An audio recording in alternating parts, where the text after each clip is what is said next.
আচ্ছা, একটা গাছে কি দুটো আলাদা আলাদা ভ্যারাইটির ফুল হতে পারে? বলছি বাবা, বলছি পারে। একটা গাছে দুটো আলাদা আলাদা ভ্যারাইটির ফুল অবশ্যই হতে পারে। আজ থেকে 4-5 বছর আগে যখন আমি এইসব গাছ করতাম না, তখন আমার মনে কিন্তু এই প্রশ্নটা প্রায় সময়ই আসতো।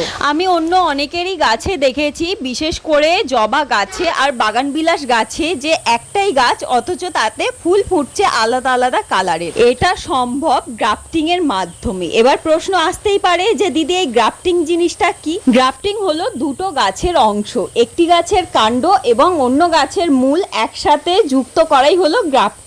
আর এই প্রসেসটা কিন্তু বেশ সময় সাপেক্ষ, সুতরাং ধৈর্য নিয়েই করতে হয়। গ্রাফটিং করার জন্য আমি জবা গাছটাকে নির্বাচিত করেছি, কারণ এটা খুব সহজেই করা যায়। আর আমি সবার প্রথমেই সাদা গাছের একটা কাটিং নিয়েছি, যার গোড়ার দিকটা খুব ভালোভাবে কেটে নিয়েছি।